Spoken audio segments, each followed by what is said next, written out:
नमस्कार दोस्तों, study IQ में आप सभी का स्वागत है। मैं अभिषेक गौतम। आज हम लोग बात करेंगे क्रिया के बारे में। क्रिया जिसका कि अंग्रेजी में अर्थ होता है वर्ब, जिसको अंग्रेजी में हम लोग वर्ब कहते हैं और हिंदी में कहते हैं क्रिया। तो क्रिया क्या होता है, किसी भी वाक्य में क्रिया का क्या प्रयोग होता है तथा क्रिया की परिभाषा क्या होती है, कितने प्रकार की क्रियाएं होती हैं, क्रियाओं को हम किस प्रकार से पहचानते हैं, क्रियाएं बनती किससे हैं, है ना, क्रियाओं का मूल रूप क्या कहलाता है, इन सभी के बारे में हम आज बात करेंगे। तो इन सभी पर बात करने के लिए हम अपने आज के व्याख्यान को शुरू करते हैं तथा जानते हैं कि क्रिया की परिभाषा क्या होती है। सबसे पहले हम क्रिया की परिभाषा की बात करते हैं। तो परिभाषा का अर्थ है कि जिस शब्द से किसी कार्य का होना या करना समझा जाता है तो उसको हम क्रिया कहते हैं। साधारण सी परिभाषा है। मान लीजिए कोई वाक्य है, उसके अंदर किसी शब्द से आपको यह पता चल रहा है कि कोई काम हो रहा है, ठीक है, कि कोई कार्य हो रहा है या कोई कार्य किया जा रहा है, तो वह होगी उसकी क्रिया। ठीक है, ये इसकी साधारण सी परिभाषा है। क्या परिभाषा लिख देता हूँ कि जिस शब्द से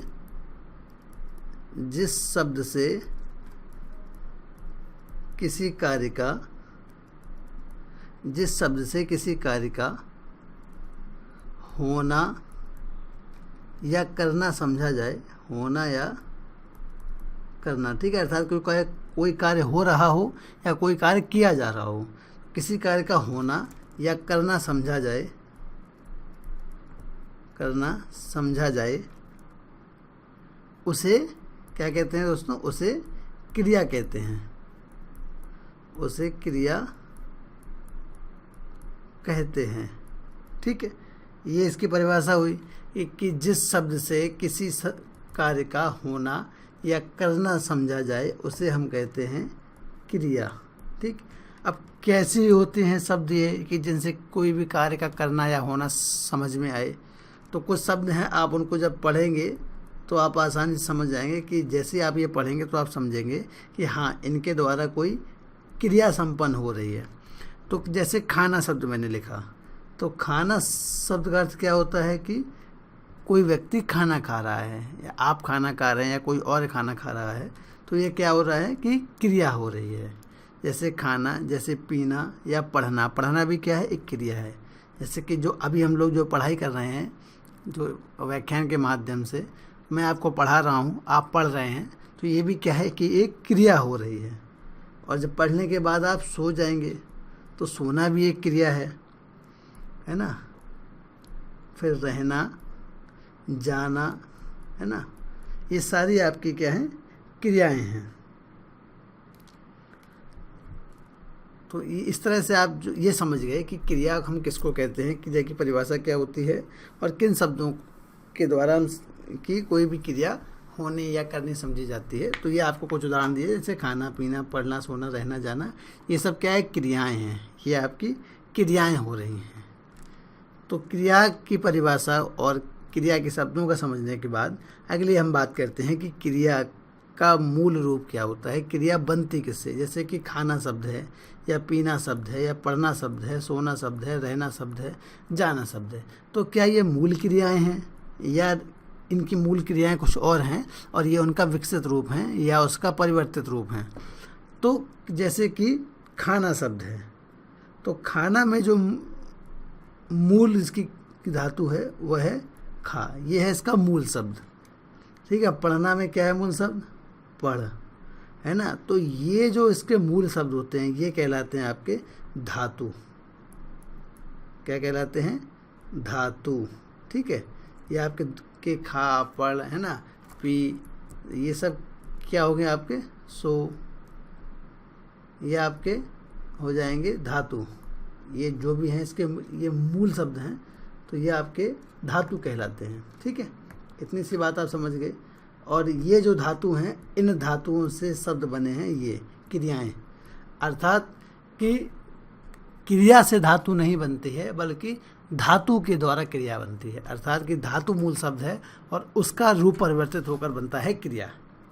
तो क्या इसकी परिभाषा लिखेंगे हम धातु की? अगर हम धातु के बारे में लिखें, धातु की परिभाषा क्या लिखेंगे कि क्रिया के मूल रूप को धातु कहते हैं। क्रिया के मूल रूप को क्या कहते हैं? धातु कहते हैं। ठीक है दोस्तों, क्रिया के मूल रूप को धातु कहते हैं। अब आपको मैंने क्या बताया कि धातु से ही क्या बनती है? क्रिया। तो उसको भी आप चाहो तो परिभाषा में लिख सकते हैं कि धातु से ही क्रिया का निर्माण होता है। धातु से ही क्रिया का निर्माण होता है, अर्थात कि क्रिया से धातु नहीं बनती है बल्कि धातु से क्रिया बनती है। ठीक है, तो इसलिए सभी क्रियाओं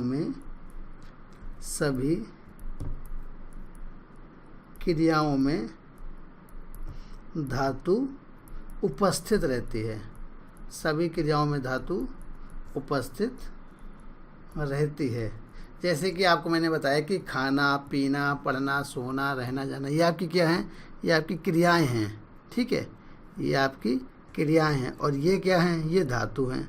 तो आप जब शब्दों को पढ़ेंगे तो आप देखेंगे कि खाना शब्द में, खाना जो क्रिया है उसमें खा धातु का समावेश है, और जो पीना क्रिया है उसमें पी धातु का समावेश है, पढ़ना क्रिया में पढ़ धातु का समावेश है, सोना क्रिया में सो धातु का समावेश है, अर्थात कि सभी क्रियाओं में धातु उपस्थित रहती है। ठीक है, इतनी सी बात है आपकी।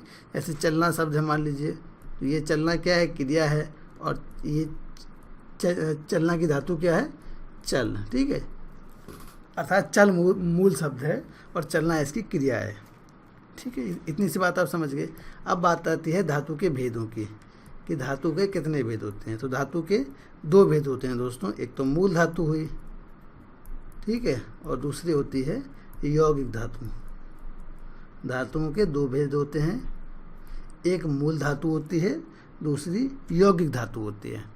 तो अगर आपको मूल शब्द का अर्थ पता है कि मूल शब्द क्या होता है, तो मूल शब्द का अर्थ क्या होता है कि नया या जड़।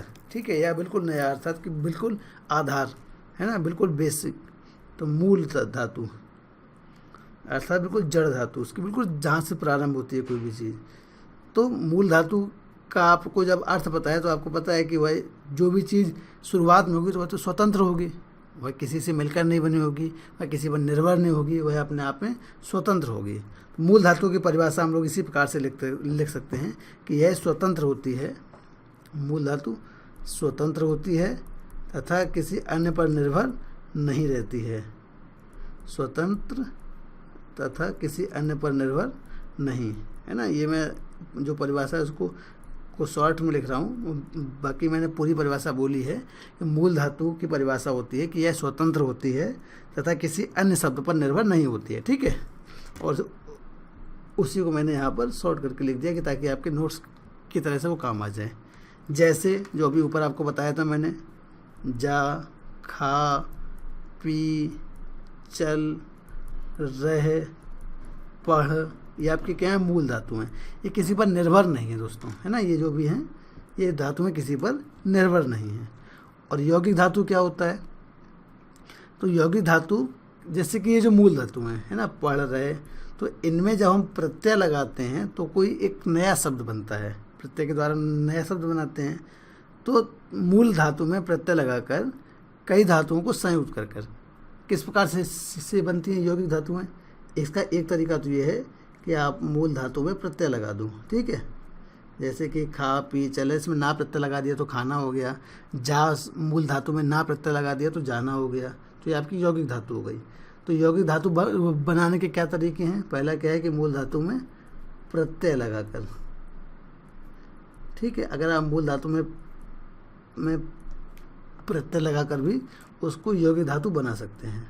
और दूसरा तरीका इसका क्या है यौगिक धातु बनाने का, कि कई धातुओं को संयुक्त करके। एक तो हो गया कि प्रत्यय लगाकर, दूसरा हो गया कि कई धातुओं को संयुक्त करके, अर्थात उनको आपस में जोड़कर या इकट्ठा करके, है ना, या जोड़कर कई धातुओं को संयुक्त करके। अगला है आपका संज्ञा और विशेषण में प्रत्यय लगाकर। कैसे? संज्ञा विशेषण में प्रत्यय लगाकर क्या बना सकते हैं आप? यौगिक धातु बना सकते हैं, संज्ञा विशेषण में प्रत्यय लगाकर। ठीक है, तो यौगिक धातु हमने कैसे कैसे बनाई? उसका पहला तरीका था कि मूल धातु में प्रत्यय लगा दीजिए आप, जैसे खाना पीना चलना सोना। जैसे खा मूल धातु, उसमें ना प्रत्यय लगा दिया तो खाना। पी मूल धातु में ना प्रत्यय लगा दिया तो पीना सोना। इस तरह से हम मूल धातु में प्रत्यय लगा करके हम बना देते हैं यौगिक धातु। ठीक है, और दूसरा तरीका था कि कई धातुओं को इकट्ठा करके या संयुक्त करके हम बनाते हैं आपका यौगिक धातु। तीसरा तरीका था कि संज्ञा या विशेषण में प्रत्यय लगाकर। ठीक है, अब बात आती है यौगिक धातु के प्रकारों की। जैसे कि एक तो हुआ मूल धातु, दूसरा हो गया यौगिक धातु। अब यौगिक धातु के भी प्रकार हैं। कितने प्रकार हैं यौगिक धातु के? तो यौगिक धातु 3 प्रकार की होती है। यौगिक धातु 3 प्रकार की होती है। कैसी कैसी होती है? पहला है आपका प्रेरणार्थक क्रिया। क्या है पहला? प्रेरणार्थक, अर्थात प्रेरणार्थक क्रिया। ठीक है, दूसरा है आपका यौगिक क्रिया।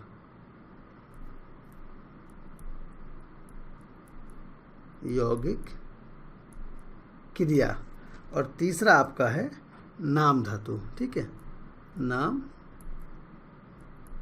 धातु। यहाँ पर क्रिया के स्थान पर आप धातु भी लिख सकते हैं। यहाँ भी प्रेरणार्थक धातु लिख सकते हैं ना।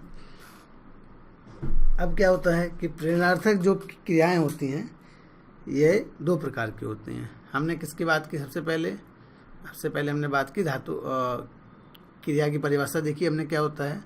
अब क्रिया चूंकि धातु से बनती है तो धातु की परिभाषा देखी। उसके बाद धातु के 2 रूप देखे कि मूल धातु और यौगिक धातु। फिर यौगिक धातु के भी 3 भेद होते हैं, प्रेरणार्थक धातु या प्रेरणार्थक क्रिया, यौगिक क्रिया या यौगिक धातु, या फिर नाम धातु। ठीक है, अब प्रेरणार्थक क्रिया 2 प्रकार की होती है। कितने प्रकार की होती है? 2 प्रकार की। कैसी कैसी? सकर्मक और अकर्मक। सकर्मक और अकर्मक। ठीक है, इतनी सी बात आपको यहाँ तक समझ में आ रही है कि मैंने सबको खंड कर करके आपको बता रहा हूँ कि प्रेरणार्थक क्रिया 2 प्रकार की होती है। कैसी? सकर्मक क्रिया और अकर्मक क्रिया, या सकर्मक धातु और अकर्मक धातु। अब बात आती है कि जो मूल धातु है, सकर्मक आप समझते हैं कि जिसमें क्रिया के साथ कर्म की भी उपस्थिति हो, तथा जो क्रिया है वह कर्म पर निर्भर हो या उस पर जोर डालती हो, तो वहाँ होगा सकर्मक। और अकर्मक का अर्थ होता है कि जहाँ पर कर्म की उपस्थिति ना हो तथा जो क्रिया है वह संज्ञा पर अपना जोर डालती हो, संज्ञा पर या कर्ता पर जोर डालती हो, है ना, उससे कहेंगे अकर्मक। इतनी सी बात है। अब बात आती है कि प्रेरणार्थक क्रिया या धातु हम किसे कहते हैं या ये बनती कैसे हैं। तो मान लीजिए शब्द है उठना, शब्द है करना, शब्द है सोना, है ना। ये इस प्रकार के शब्द हैं प्रेरणार्थक क्रिया के अंतर्गत। तो इनको आप किस प्रकार से बनाएंगे? प्रेरणार्थक क्रिया। ये तो हुए आपकी क्रियाएं, और इन क्रियाओं को या इन मूल धातुओं को आप प्रेरणार्थक धातु कैसे बनाएंगे? तो उठना को अगर आपको प्रेरणार्थक धातु बनाना तो उठाना, है ना, अर्थात किसी को आपने प्रेरणा दी उठने की कि आप उठिए, है ना, उठाना, अर्थात कि इसमें प्रेरणा की उपस्थिति है। करना अर्थात दिलाना या दिलवाना, है ना, इस प्रकार से। सोना से बनेगा आपका सुलाना या सुलवाना। आपने किसी को सोने की प्रेरणा दे दी तो उसको आप कहेंगे सुलाना, है ना, या फिर सुलवाना। या आपने किसी और से कहकर उसको सुलवा दिया तो ये भी क्या हुई कि एक प्रेरणा के द्वारा वो सोया। अगर वो खुद से सोए तब तो सोना कहलाएगा, पर प्रेरणार्थक क्रिया कब होगी? जब उसे किसी और के द्वारा सुलवाया जाए, है ना, या उसको सुलवाया जाए, तो वहाँ पर हो जाएगा आपका प्रेरणार्थक क्रिया। ठीक है, ये हुई, इस प्रकार की होती है आपकी प्रेरणार्थक क्रिया। अगली हम बात करने जा रहे हैं यौगिक क्रिया की। ये सभी नॉर्मल सी बातें आपको समझ में आ रही होंगी। बाकी अभी मैं एक बार जब कंक्लूड करूंगा तो आपको एक बार फिर से रिपीट कर दूंगा सारी बातों को, ताकि आप इसको समझ सकें आसानी से। नहीं तो आप वीडियो को बैक करके भी जब आप परिभाषा को सुनेंगे और जो मैंने एग्जाम्पल दिए उनको सुनेंगे तो आप आसानी से ये क्लियर कर पाएंगे कि किस प्रकार से प्रेरणार्थक क्रिया होती है, किस प्रकार से यौगिक क्रिया होती है, किस प्रकार से नाम धातु होती है। सभी में आप आसानी से भेद कर पाएंगे। तो अगली बात हम करने जा रहे हैं यौगिक क्रिया की। जी, यौगिक का अर्थ क्या होता है? यौगिक का अर्थ होता है योग धन इक, अर्थात कि योग शब्द में जब आप इक प्रत्यय लगाएंगे तो आपका शब्द बनेगा यौगिक। ठीक है, यौगिक अर्थात योग का अर्थ क्या होता है? जोड़ना, अर्थात कि एक से अधिक चीज़ों को जोड़ना, तो उन्हें हम कहते हैं यौगिक। ये तो हुई यौगिक का शाब्दिक अर्थ। अब शाब्दिक अर्थ से आप परिभाषा निकाल सकते हैं क्या, कि दो या दो से अधिक, ठीक है, दो या दो से अधिक धातुओं के, दो या दो से अधिक धातुओं के संयोग से, है ना, या योग से या संयोग से या जोड़ से, है ना, या मतलब उनके आपस में मिलने से, दो या दो से अधिक से लिखा है यहाँ पर, दो या दो से अधिक धातुओं के संयोग से क्या बनता है? यौगिक क्रिया बनती है या फिर यौगिक धातु बनती है। अगर दो या दो से अधिक क्रिया मिलेंगी तो यौगिक क्रिया बनेगी, दो या दो से अधिक धातु मिलेंगी तो यौगिक धातु बनेगी। ठीक है, यौगिक धातु बनती है। ये आपकी हुई यौगिक क्रिया की परिभाषा। जैसे कि जब यौगिक का आपको मैंने शाब्दिक अर्थ बता दिया कि योग धन एक के द्वारा बना है यौगिक, अर्थात कि इसमें जोड़ा जाता है किसी भी चीज़ को। तो या दो, चूँकि धातु की बात करें तो क्या जुड़ेगा? दो धातुएं जुड़ेंगी, तो दो या दो से अधिक धातुओं के संयोग से यौगिक धातु या क्रिया बनती है। जैसे किस प्रकार से बनेंगी दो या दो से अधिक धातुओं से? जैसे एक है आपका, ये आपकी है मूल धातु और एक आपकी ये मूल धातु है।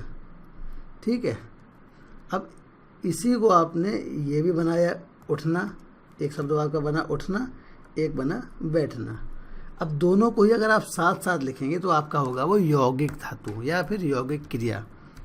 उठना बैठना, है ना, चलना फिरना, चलते फिरते रहा करो ताकि आप स्वस्थ रहो।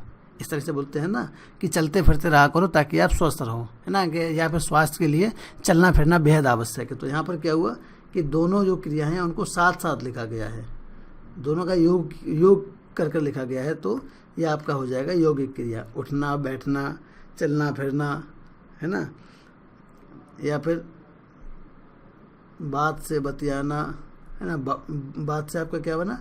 बतियाना, है ना। या तो बतियाना में क्या है कि दो धातुएं मिली हुई हैं, तो ये आपका हो गया यौगिक क्रिया या फिर यौगिक धातु। अगली हम बात करते हैं आगे चलकर नाम धातु की। हमने बात कर ली प्रेरणार्थक क्रिया की, यौगिक क्रिया की या यौगिक धातु की। अगली हम बात करने जा रहे हैं नाम धातु की। नाम धातु का अर्थ क्या होता है कि देखिए, यहाँ मैं आपको जब मैं बता रहा था तो आपको मैंने बताया था कि संज्ञा या विशेषण में प्रत्यय लगाकर, ठीक है, ये बताया था मैंने। तो उसी प्रकार से आप समझ सकते हैं नाम धातु को कि संज्ञा या विशेषण में, संज्ञा या विशेषण से बनने वाली धातु को नाम धातु कहते हैं। संज्ञा या विशेषण से बनने वाली धातु को आप क्या कहते हैं? नाम धातु कहते हैं। ठीक है, इतनी सी बात आपको क्लियर हो गई। कैसे? जैसे मान लीजिए शब्द है गाली, गाली शब्द है। अब गाली शब्द से मान लीजिए संज्ञा है, अब इससे धातु कैसे बनेगी या इससे क्रिया कैसे बनेगी? तो यह हुआ गरियाना, अर्थात लोग कहते हैं ना कि उसको गरिया दो, अर्थात उसको गाली दे दो या उसको गरिया दो। तो गाली तो हुई संज्ञा और गरियाना आपका हुआ धातु या फिर क्रिया। अगला शब्द है बात, है ना। यहाँ मैंने आपको उदाहरण दिया था, यहाँ पर ये उदाहरण यहाँ पर नहीं आएगा बात से बतियाना, बल्कि यहाँ पर आएगा कि बात शब्द है और बात संज्ञा से आप कैसे बनाएंगे? धातु बतियाना। तो बतियाना आपकी क्या हुई? धातु हो गई या फिर क्रिया हो गई, लात, लात शब्द से कैसे बनेगा, लतियाना, है ना। तो ये आपने देखा कि यहाँ पर संज्ञा से या विशेषण के द्वारा आपसे उसकी क्रिया बनाते हैं। तो ये आपका कहलाता है नाम धातु। ठीक है, इतनी सी बात आप समझ गए। तो आपने क्या समझा, अभी क्या पढ़ा आपने अभी कि धातु, धातु की परिभाषा, धातु के दो भेद, मूल धातु और यौगिक धातु। उसके बाद जो यौगिक धातु उसके तीन प्रकार, प्रेरणार्थक क्रिया, प्रेरणार्थक क्रिया, यौगिक क्रिया और नाम धातु। प्रेरणार्थक क्रिया का अर्थ होता है कि किसी से मतलब प्रेरणा के द्वारा शब्द बनना, जैसे उठना शब्द है, इसमें अगर आप प्रेरणार्थक भाव लगा देंगे तो शब्द बनेगा उठाना या उठवाना। उसी प्रकार से जब यौगिक क्रिया की बात की हमने तो दो या दो से अधिक धातुओं के संयोग हो, जैसे उठना बैठना, है ना, चलना फिरना या उठ जाना, है ना। उठ जाना के लोग कहते हैं कि अब सुबह हो गई, अब उठ जाओ, तो जाना अलग क्रिया है या अलग धातु है और उठना अलग धातु है, तो दोनों को मिलाकर हम प्रयोग कर रहे हैं तो आपका बनेगा यौगिक धातु। फिर नाम धातु की हमने बात की। नाम धातु के अंतर्गत संज्ञा या विशेषण के द्वारा हम जब कोई धातु बनाते हैं या क्रिया बनाते हैं तो वहाँ होता है आपका नाम धातु। जैसे गाली शब्द था, गाली से हमने बनाया विशेष धातु गरियाना। ठीक है, इस प्रकार से। तो ये तो हुआ इसके भेद, कि इसके भेद, धातु के भेद। अब आप बात करते हैं कि क्रिया के भेद। किसके भेद, क्रिया के भेद। ठीक है, धातु के भेद हमने पढ़ लिए, अब हम पढ़ रहे हैं क्रिया के भेद। तो क्रिया के भेद कितने प्रकार के होते हैं, तो क्रिया के भेद दो प्रकार के होते हैं दोस्तों, आप सभी ने पढ़े हुए हैं। सकर्मक क्रिया, सकर्मक क्रिया, और दूसरा है आपका अकर्मक क्रिया। ठीक है, एक आपका है सकर्मक क्रिया और दूसरा है आपका अकर्मक क्रिया। तो दोनों में ही क्या अंतर है, सकर्मक क्रिया और अकर्मक क्रिया में दोस्तों।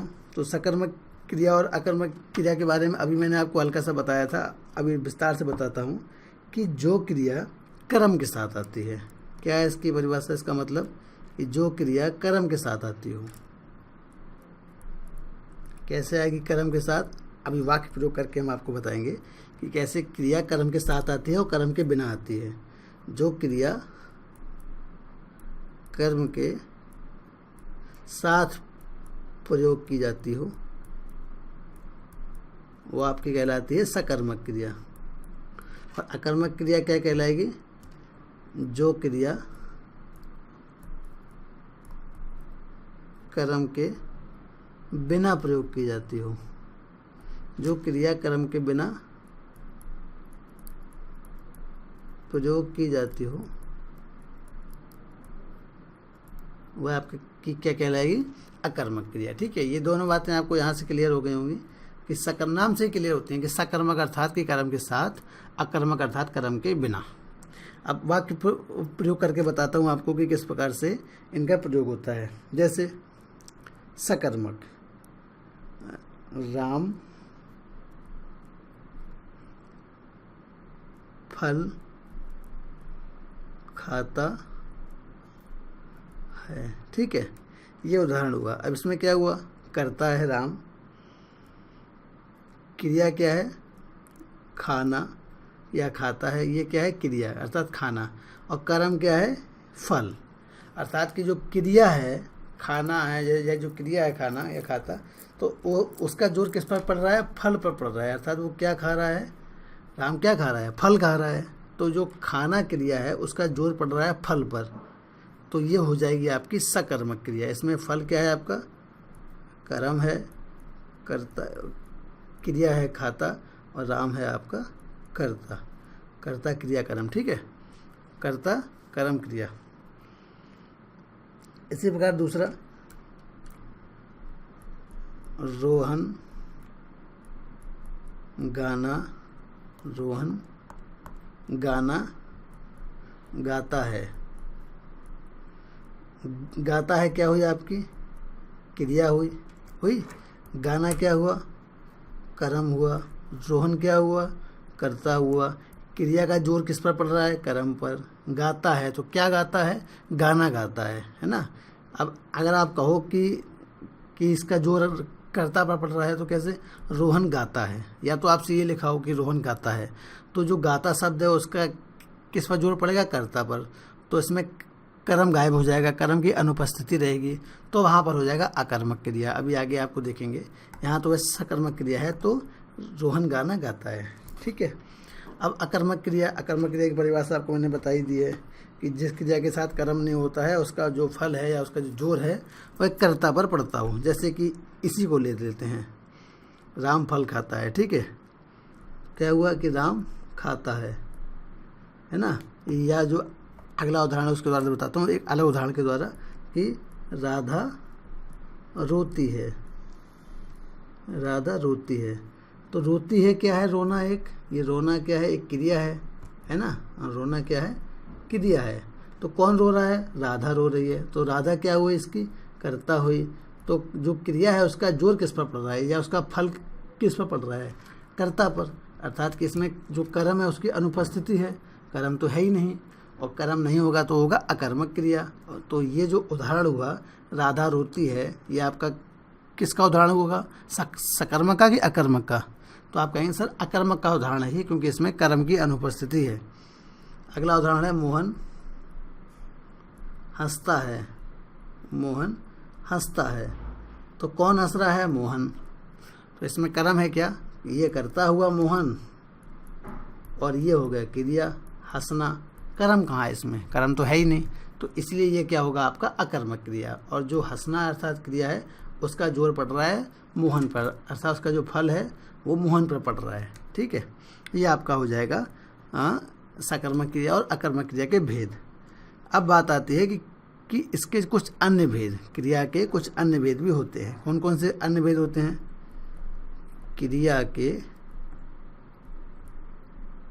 अन्य भेद, तो क्रिया के अन्य भेद कौन कौन से होते हैं, क्रिया के अन्य भेद देख लेते हैं क्रिया के कौन कौन से अन्य भेद होते हैं।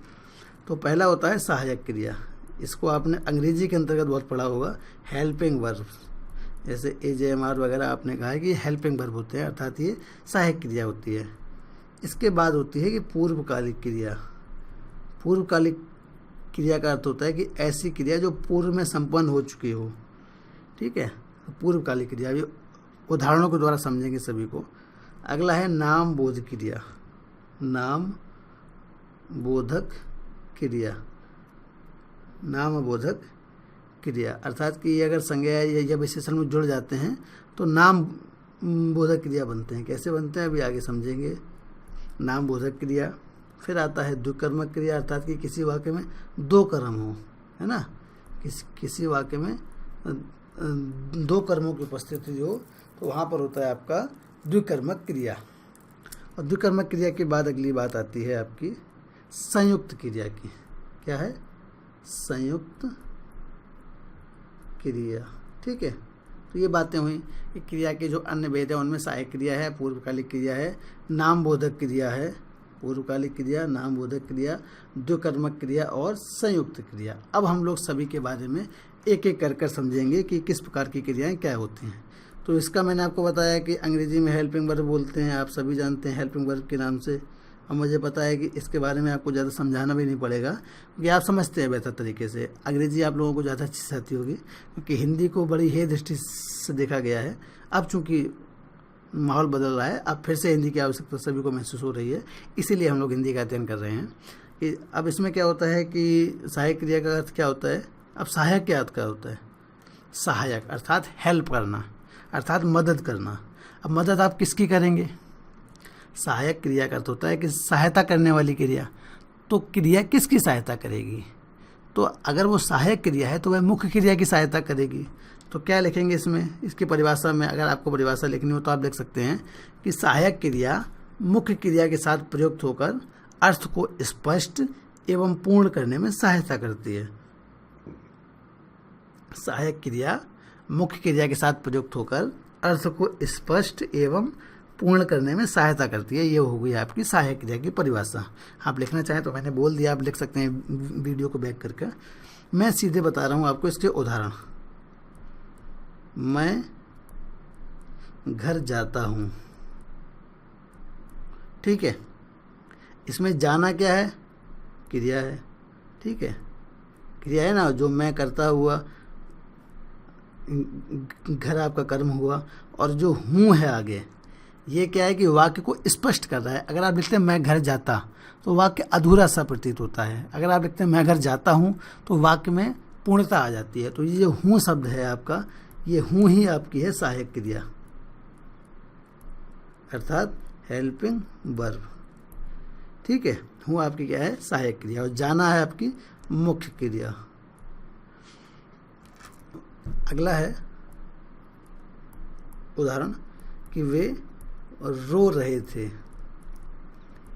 रो रहे थे। अब इसमें क्या है कि वे क्या हुआ आपका? कर्ता, रोना क्या हुआ? क्रिया, और रहे थे आपका क्या हुआ? सहायक क्रिया, ठीक है। ये हुई आपकी मुख्य क्रिया रोना, और रहे थे आपकी हो गई सहायक क्रिया। इसको आप आसानी से समझते हैं, आपने पढ़ा हुआ है पहले से, आप इसको जानते होंगे सहायक क्रिया क्या होती है। अब हम आगे बात करने वाले हैं पूर्वकालिक क्रिया की, अर्थात अगर इसको भी अंग्रेजी में आप कहें तो एब्सोल्यूटिव वर्ब जिसको बोलते हैं। अगर मैं इसका अंग्रेजी अर्थ भी लिख दूंगा तो कई लोग ऐसे हैं कि जो अंग्रेजी में अच्छे हैं तो उनको इसका अर्थ समझने में आसानी रहेगी, वो समझ जाएंगे अच्छा कि किसकी बात होने जा रही है। तो एब्सोल्यूटिव वर्ब, ठीक है, एब्सोल्यूटिव वर्ब, ये क्या हो जाएगी आपकी? पूर्वकालिक क्रिया, अर्थात कि जो पहले हो चुका है। कैसे? इसकी भी परिभाषा अगर आप लिखना चाहें तो लिखें।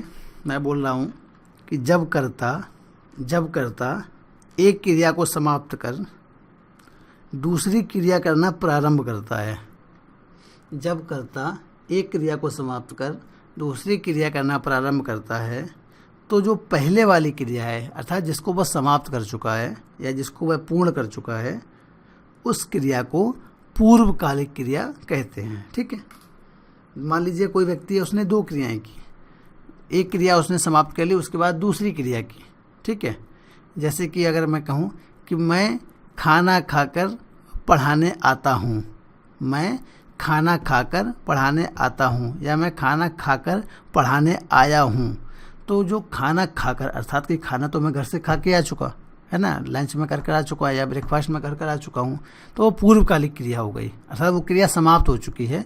और उसके समाप्त होने के बाद मैंने दूसरी क्रिया की। क्या क्रिया शुरू की? उसके बाद पढ़ाना। तो अर्थात पहले मैंने खाना खिलाया, उसके बाद मैंने पढ़ाया। तो जो पहले की क्रिया है जो समाप्त हो चुकी है वो कहलाती है पूर्वकालिक क्रिया, और जो अभी क्रिया चल रही है वो आपकी कहलाएगी वर्तमान क्रिया। जैसे मैं अभी पढ़ा रहा हूँ तो ये हुई वर्तमान क्रिया। मैं खाना खाकर पढ़ाने आया हूँ तो, या मैं खाना खाकर पढ़ा रहा हूँ तो खाना खाना हो गया आपकी पूर्वकालिक क्रिया, ठीक है। समझ सकते हैं आप। या फिर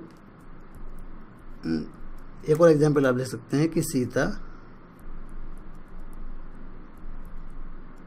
गाना गाकर,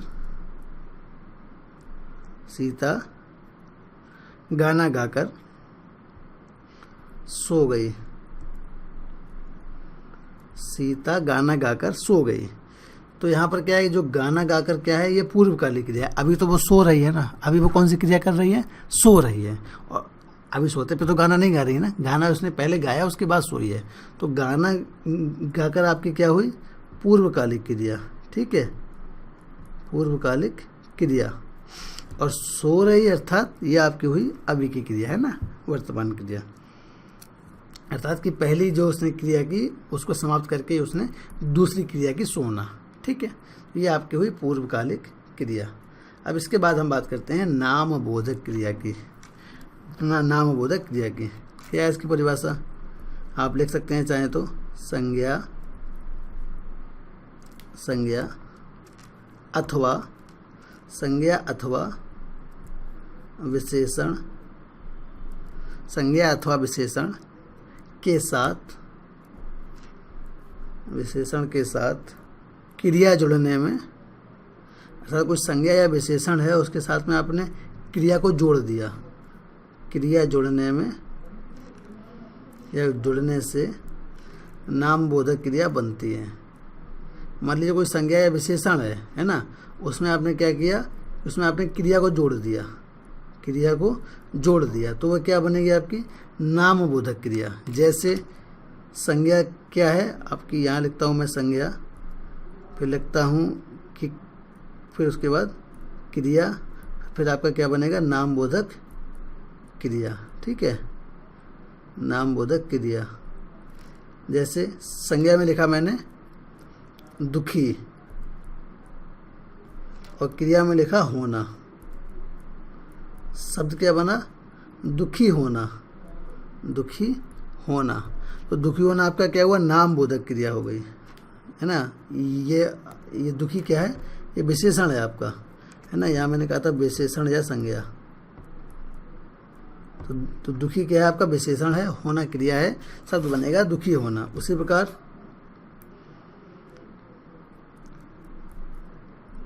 लाठी क्या है, संज्ञा है, और मारना क्या है, क्रिया है, और दोनों को मिलाकर लिखेंगे जब हम, तो वो बनेगा लाठी मारना, अर्थात नामबोधक क्रिया। ठीक है, कई उदाहरण है, लाठी मारना, रक्त खोलना, पीला पड़ना, दुखी होना, ये सब आपके हैं नामबोधक क्रिया के उदाहरण। इसके बाद बात आती है दुकर्मक क्रिया की। दुकर्मक का अर्थ क्या होता है कि जिस वाक्य में दो कर्म उपस्थित हों उसे हम कहते हैं दुकर्मक क्रिया। द्विकर्मक क्रिया अर्थात डबल ट्रांजिटिव वर्ब, वो कहलाती है द्विकर्मक क्रिया। तो उदाहरण तो आपका, परिभाषा तो नाम से स्पष्ट है कि जिसमें दो कर्मों की उपस्थिति हो वह द्विकर्मक क्रिया कहलाएगी। मैं लिखाऊंगा नहीं परिभाषा अगली। अब इसके कुछ एग्जाम्पल बता देता हूँ जिससे आपको क्लियरिटी हो जाए। वो है कि अध्यापक ने छात्रों को हिंदी पढ़ाई। अध्यापक ने छात्रों को हिंदी पढ़ाई। तो अध्यापक क्या हुआ आपका, यहाँ पर कर्ता हो गया। ठीक है, और यहाँ पर जो दो कर्म कौन से हैं, एक है आपका छात्रों और एक है हिंदी। छात्रों और हिंदी ये क्या है आपके, दो कर्म हैं। दो कर्म है, कौन कौन से, छात्रों और हिंदी, और पढ़ाई क्या है आपका, क्रिया। तो इस वाक्य में क्या है कि दो कर्म उपस्थित हैं, और जैसे कि इसमें कौन कौन से कर्म हैं, छात्रों और हिंदी, दो कर्म हैं। तो क्या होगा आपको यहाँ पर, द्विकर्मक क्रिया। श्याम ने राम को थप्पड़ मार दिया। श्याम ने राम को थप्पड़ मार दिया। ठीक है, तो मारना क्या हुई, क्रिया। कर्म कौन कौन से हुए इसमें, एक कर्म हुआ राम और दूसरा हुआ थप्पड़। ये दो क्या हुए आपके, कर्म। ठीक है, ये हुई क्रिया, और श्याम है आपका कर्ता। ठीक है, श्याम ने राम को थप्पड़ मार दिया, तो इसमें राम और थप्पड़ हुए आपके दोनों कर्म। तो ये हुआ आपका द्विकर्मक क्रिया। इसके बाद हम बात करने जा रहे हैं संयुक्त क्रिया की। क्या है, संयुक्त क्रिया। क्या बात करेंगे हम संयुक्त क्रिया के बारे में, क्या होती है संयुक्त क्रिया। अंग्रेजी में क्या बोलते हैं संयुक्त क्रिया को, कंपाउंड वर्ब। क्या बोलते हैं, कंपाउंड वर्ब। ठीक है, तो ये आपका हुआ ये संयुक्त क्रिया।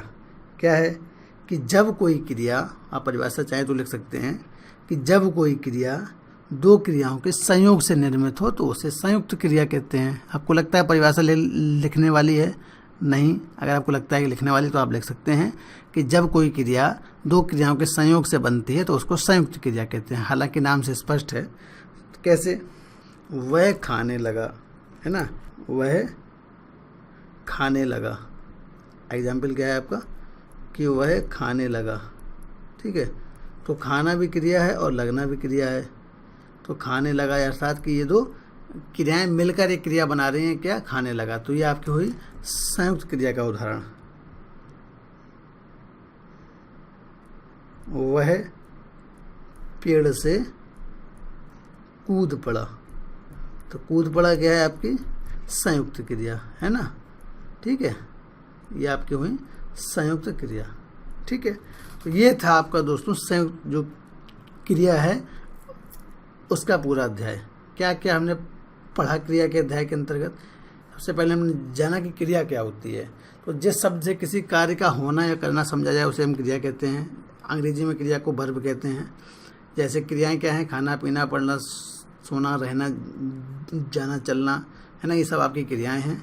उसके बाद ये जो क्रियाएं किससे बनती हैं, क्रियाएं धातु से बनती हैं। धातु क्या होती है, जैसे खाना क्रिया में खा मूल धातु है, पीना में पी धातु है, पढ़ना में पढ़, सोना में सो, रहना में रह और जाना में जा धातु है तथा चलना में चल धातु है। ठीक है, ये वही धातु है जिसके द्वारा क्रियाओं का निर्माण होता है। तो इसका मतलब कि सभी क्रियाओं में धातु उपस्थित रहती है। ठीक है, क्योंकि धातु से क्रिया बनी है।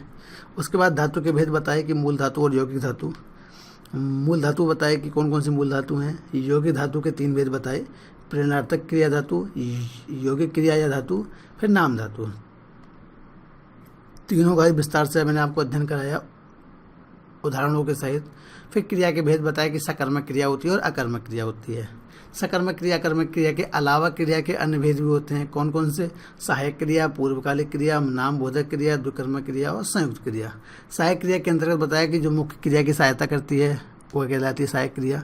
पूर्वकालिक क्रिया का अर्थ होता है कि एक क्रिया समाप्त होने के बाद दूसरी क्रिया प्रारंभ की जाए तो जो क्रिया पहले की जा चुकी है वह कहलाएगी पूर्वकालिक क्रिया। फिर आती है नाम बोधक क्रिया। तो संज्ञा या यह विशेषण के साथ में जब किसी क्रिया को जोड़कर आप लिखेंगे तो वो होती है नाम बोधक क्रिया।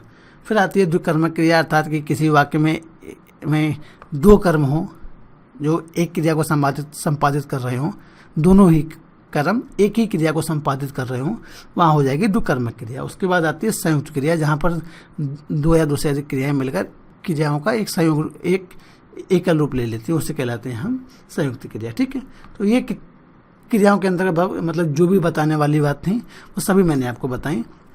इस प्रकार से ये अध्याय यहाँ पर पूर्ण होता है। उसके बाद भी अगर आपको कोई समस्या हो तो आपके पास मेरी ईमेल आईडी है, आप मुझसे संपर्क कर सकते हैं, आप मुझसे अपनी समस्याएं जान सकते हैं। हर बार की तरह मैं वही बात दोहराऊंगा कि कोई भी दिक्कत हो, आपको परेशानी हो, कोई भी किसी प्रकार की, आप मुझे मेल कीजिए, मैं आपकी समस्याओं का समाधान करूंगा। अगर मुझे आता होगा तो मैं आपको तुरंत जवाब दूंगा। जैसे कोई चीज़ ऐसी है जो मुझे नहीं पता है तो मैं उस चीज़ का सही जवाब पता करके आप तक पहुंचाऊंगा सही रूप से। ठीक है, तो मैं आपसे बात कर रहा था। स्टडी आईक्यू में इतना समय देने के लिए आपका बहुत बहुत धन्यवाद।